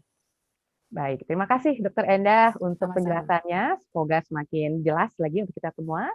Kita lanjut ke pertanyaan yang kedua. Untuk Mbak Ainun dari Yanyan. Pertanyaannya, menurut saya perlu pula pelibatan kelompok masyarakat dalam upaya menangkal disinformasi dengan kearifan lokal yang dimilikinya. Sejauh mana literasi digital dipahami dan diterima masyarakat? Bagaimana pandangan Ibu dengan hal ini? Jadi tentang pelibatan kelompok masyarakat. Ya, dari Ibu apa Bapak ini? Yan. Ya, nggak tahu. Iya, betul. Memang harus melibatkan masyarakat dari berbagai lapisan gitu ya, berbagai segmentasi, berbagai kelompok gitu. Karena memang ini ini sebenarnya kerja gotong royong sih. Sebenarnya ini bukan kerjaan pemerintah saja gitu ya. Karena kan sebenarnya COVID ini sebenarnya kan mengajarkan kita bahwa satu orang bandel itu bisa mengganggu hajat hidup orang banyak kan gitu. Jadi memang betul harus banyak kelompok masyarakat yang terlibat. Memang sih secara angka literasi kita tuh rendah banget. Makanya Menteri Pendidikan sekarang sedang berusaha keras gitu ya untuk meningkatkan literasi di dunia pendidikan terutama gitu ya, karena memang kita angkanya itu nomor 2 atau nomor 3 paling bawah di seluruh dunia. Jadi emang agak berat memang PR kita gitu. Apalagi sekarang ada digital di mana kita dimudahkan dalam banyak hal gitu ya. Ini juga menjadi tantangan tersendiri sih. Makanya nggak cuma masalah untuk sosialisasi imunisasi, tetapi bagaimana mengajarkan literasi ini juga perlu kerja barengan sih. Semua pihak ikut terlibat gitu. Urusan pendidikan ini bukan urusan pemerintah saja gitu. Kita semua itu adalah pendidik gitu ya. Orang tua, tante, om, kakak, itu semua adalah pendidik yang bisa ikut berperan serta untuk meningkatkan kemampuan literasi dan literasi digital orang-orang di sekitar kita. Oke, thank you Mbak Ainun untuk maaf kalau salah ya Mas atau Mbak Yanyan. Jadi setuju, Mbak Ainun sangat setuju tentang pelibatan kelompok masyarakat. Tadi saja kan Mbak Ainun juga sudah mengatakan kelompok usia saja harus diperhatikan. Kalau dengan kearifan lokal tentu saja jadi lebih tepat lagi sasarannya, penggunaan bahasanya, penggunaan ceritanya. Tadi kan dikatakan penggunaan cerita itu sangat penting untuk menyampaikan informasi dengan tepat. Jadi kalau menggunakan kearifan lokal, tentu akhirnya orang yang menjadi penerima informasi itu akan merasa dilibatkan, merasa menjadi bagian dari informasi yang disampaikan, dan itu pasti informasinya lebih melekat. Kita lanjut ke pertanyaan berikutnya. Pertanyaan yang ketiga, kembali untuk Dr. Endah, dari Ade Mulia. Bagaimana pasien bisa memastikan masa berlaku vaksin itu masih berlaku atau vaksin itu sudah kadaluarsa, dokter? Oke, baik. Makasih Ibu atau Bapak Ade Mulia. Jadi vaksin betul sama seperti berbagai produk obat itu punya masa kadaluarsa. Jadi kalau sudah mencapai kadaluarsa sebaiknya tidak dipakai karena efeknya sudah sangat berkurang sehingga dikhawatirkan tidak melindungi lagi. Nah, hak pasien adalah untuk mengetahui kadaluarsa dari vaksin, ya. Jadi sebenarnya nomor satu kewajiban dokter dan tenaga medis memastikan bahwa vaksin yang dipakai tidak kadaluarsa. Jadi itu nanti dari farmasi yang ngecek vaksin yang datang itu kadaluarsanya kapan, kemudian dikirim ke ruangan, ke poliklinik, nanti perawat ngecek, lalu dokter juga akan diinformasikan oleh si perawatnya, dok ini vaksin yang dipakai expirednya sekian. Nah, cuman kadang-kadang itu proses yang karena sudah rutin memang jadinya tidak tampak gitu ya. Nah, sebenarnya hak pasien adalah menanyakan, boleh nggak saya tahu ini kadaluarsanya kapan? Boleh nggak saya lihat? Karena kadaluarsa vaksin itu ada di kemasan vaksin, mudah kok dilihatnya, ya. Dan kalau memang sebagian besar dokter punya kewajiban untuk menuliskan sebenarnya nomor lot vaksin yang digunakan dan juga expirednya, dan untungnya sebagian vaksin itu kita punya stiker yang kita bisa tempelkan di buku. Jadi bisa dicek di situ expirednya. Kalaupun tidak ada stikernya, contohnya vaksin di puskesmas itu tidak pakai stiker biasanya, sebagian tenaga kesehatan ada yang ngecap terus nuliskan. Nah, tapi kalau itu pun tidak dilakukan, silakan. Hak pasien untuk meminta mau lihat di kemasan vaksin itu kapan expirednya. Sebenarnya harusnya sih idealnya sudah diinformasikan tanpa perlu diminta oleh pasien. Tapi kalau dokternya, perawatnya lupa, silakan dimintakan. Mudah kok, tidak akan ditutup-tutupi. Ya, kalau ditutup-tutupi, nah kita boleh curiga ya dok ya. Betul, Karena betul. itu hak kita, hak Betul. pasien untuk bertanya tentang apakah masa kadaluarsa dari vaksin tersebut sudah lewat atau tidak. Ya. Baik, penjelasan yang sangat singkat tapi juga jelas. Semoga sudah menjawab pertanyaannya. Kita lanjut lagi ke pertanyaan berikutnya. Pertanyaan yang keempat ya, untuk Mbak Ainun dari Marina SMI. Bagaimana caranya membereskan urusan literasi di daerah terpencil, di mana warganya lebih mementingkan dalil agama daripada urusan kesehatan? Wah, Mbak Ainun bisa panjang nih penjelasannya. Ya, ini persoalannya. Kalau sejujurnya saya memang tidak punya jawaban yang tepat gitu atau jitu gitu ya. Tetapi memang gini, konsepnya dalam kita mensosialisasikan sesuatu itu kan gunakan bahasa mereka gitu kan.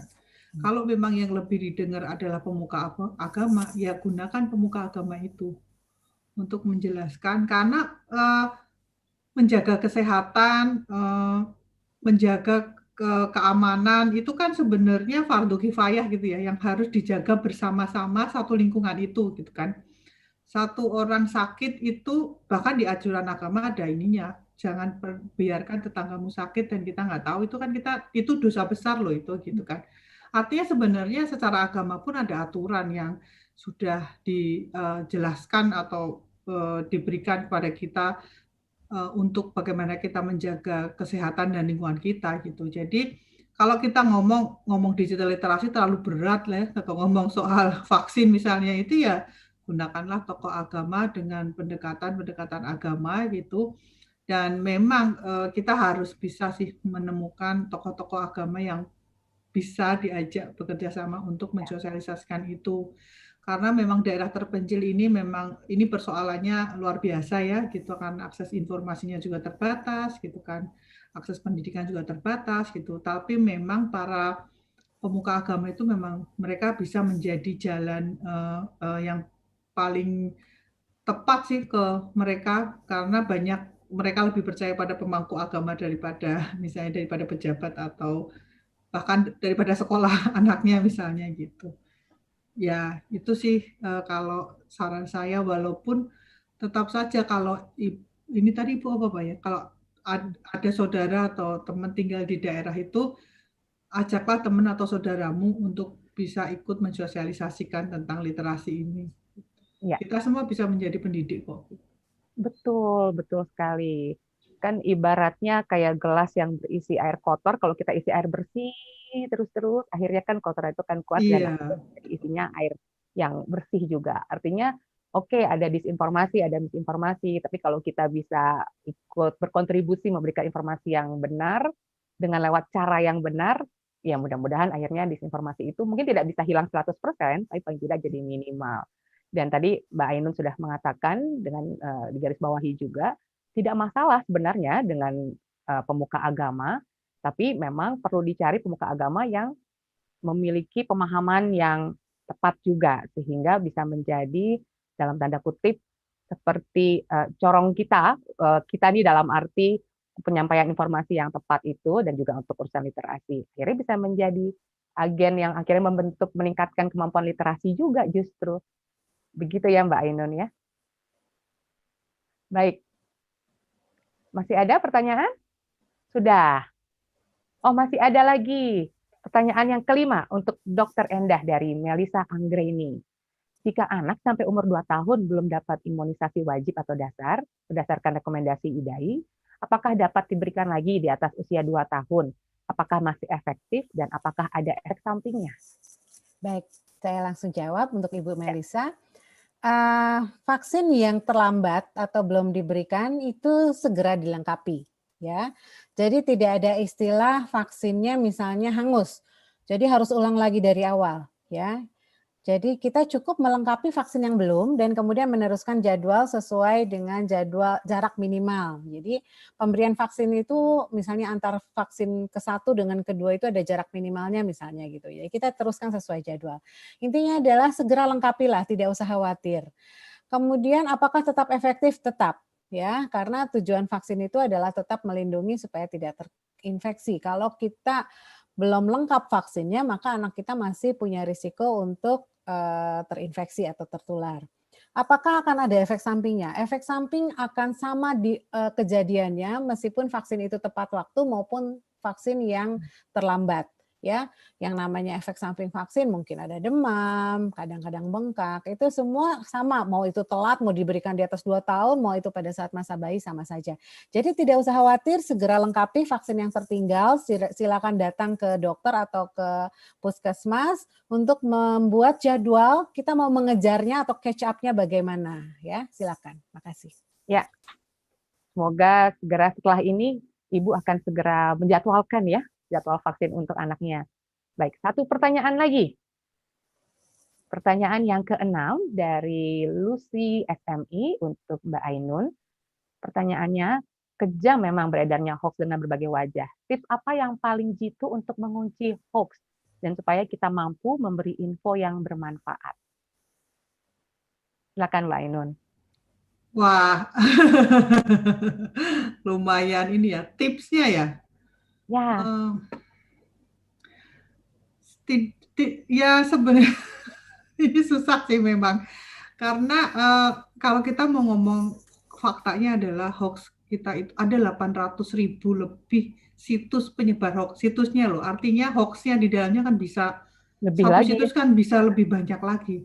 Memang sih, jadi nggak ada tips itu kecuali bahwa kita harus membaca.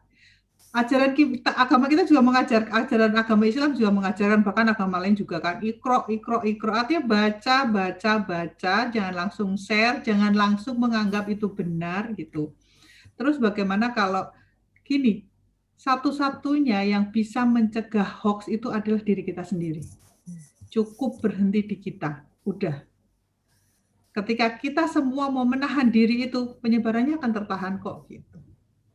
Tidak usah berlomba-lomba menjadi orang yang paling tahu atau yang paling pertama tahu gitu, tetapi marilah berlomba-lomba untuk mencegah informasi itu nyebar gitu.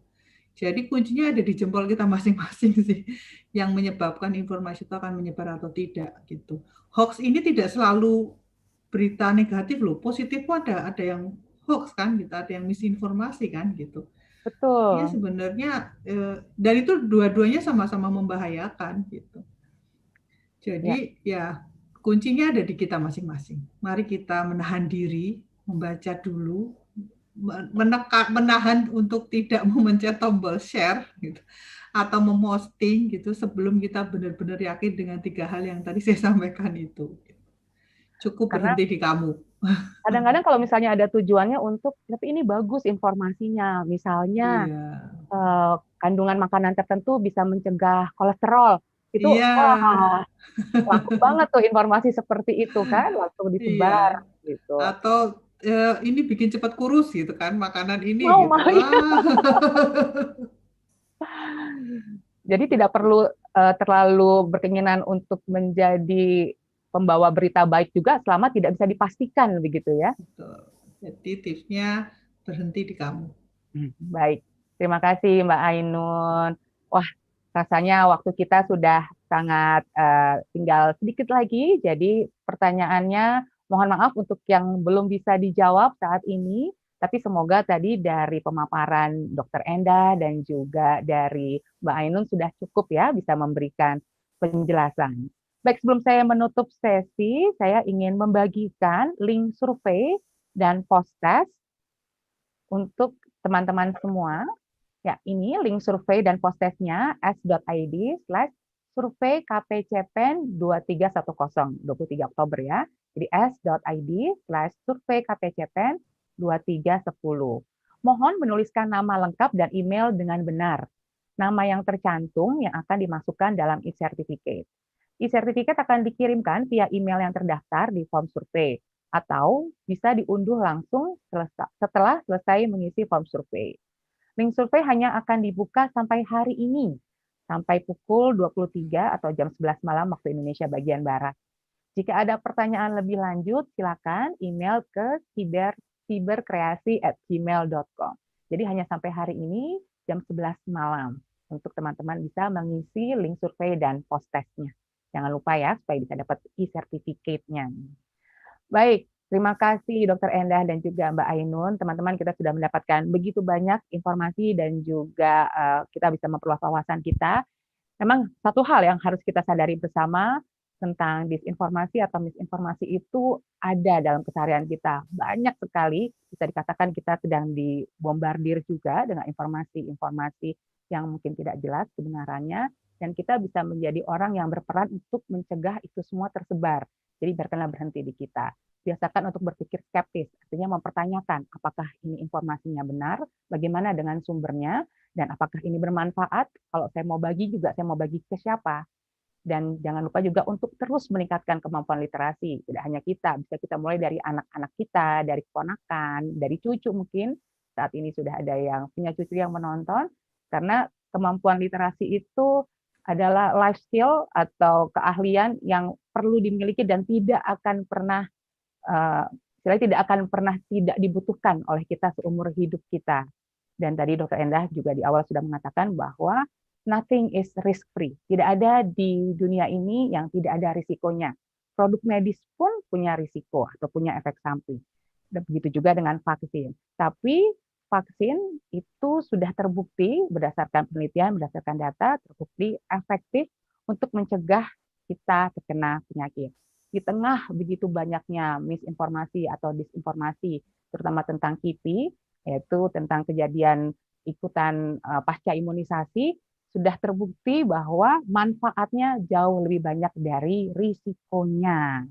Baik, terima kasih untuk partisipasi audiens dan juga tentu saja Dr. Endah dan juga Mbak Ainun untuk sudah berbagi. Dr. Ainun juga dari pendiri Akademi Berbagi dan praktisi literasi digital. Thank you so much, Dr. Endah dari Yayasan Orang Tua Peduli. Juga teman-teman semua yang sudah meluangkan waktunya untuk ikut berdiskusi, untuk ikut webinar kita pada malam hari ini. Semua yang hadir saat ini bisa ikut menjadi agen perubahan loh, bisa berperan aktif kita mencegah disinformasi dan misinformasi. Semoga paparan dan diskusi tadi dapat memberikan pencerahan kepada kita semua ya, di tengah pandemi yang terjadi ini. Oh ya, kami juga mengajak Anda untuk bergabung kembali dalam webinar berikutnya, yaitu pada hari Senin 26 Oktober 2020, jam 7 sampai 9 malam, sama seperti hari ini, tentang UMKM membahas beradaptasi di masa pandemi dengan peluang baru. Wah, luar biasa webinarnya, pasti sangat berguna untuk kita. Jangan lupa ya, Senin 26 Oktober, jam 7 sampai jam 9 malam, tentang UMKM membahas beradaptasi di masa pandemi dengan peluang baru. Baik, sebelum mengakhiri acara, kami mohon untuk pembicara dan juga teman-teman untuk kita mengikuti sesi foto bersama. Silakan dibuka kameranya. Mau ada yang rapiin poni boleh, mungkin dilihat-lihat dulu angle-nya. Silakan. Nanti saya akan hitung ya. Berikan senyuman terbaik Anda, kita akan foto bersama. Silakan. 1, 2, 3. Lagi ya. 1, 2, 3. Oke, 1, 2, 3.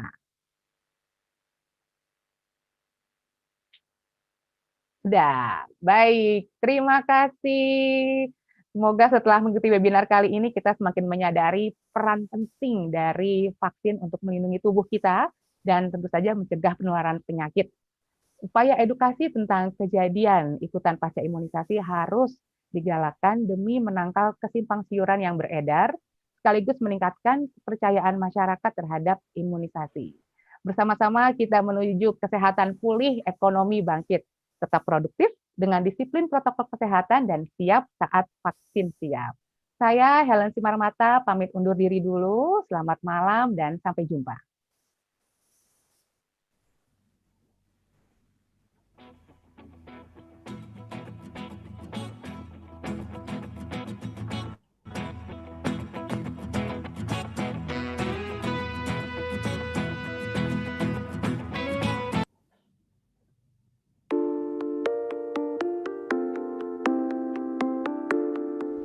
Kalau vaksin, ya itu tadi balik ketika kita divaksin, virus yang akan masuk ke dalam tubuh menjadi terhalangi gitu. Menurut aku sih vaksin itu adalah sebuah metode atau obat yang dibuat untuk menyembuhkan sebuah virus. Manfaatnya yang paling utama itu untuk menyembuhkan. Ya, jadi untuk menyembuhkan orang yang sakit, terutama yang lagi pandemi sekarang yaitu virus corona gitu. Vaksin virus yang dilemahkan yang dimasukin ke tubuh kita untuk melawan virus ke depannya. Untuk mencegah virus yang ada masuk menyerang kita lagi. Vaksin setahu saya itu kayak virus dilemahin terus dia disuntikin ke badan, jadi kita bisa mempelajari si virus yang dilemahin terus dia bisa digunain buat ngalahin virusnya nanti masuk, jadi kekebalan tubuh gitu deh. Setahu saya manfaatnya kalau ada virus yang nyerang kita bisa kebal, jadi kita lebih kuat gitu sih. Itu manfaatnya buat antibodi kalau misalnya kita lagi sakit, jadi kalau kita pakai vaksin biar cepat sembuh sih, lebih ke situ. Kalau harapan saya sendiri sih ya biar vaksinnya ada sih, kalau misalkan emang ada jadi dunia juga balik normal lagi kan, udah gitu keuangan semuanya balik normal juga sama semua keadaannya, lebih ke situ sih harapannya kalau vaksinnya udah ada.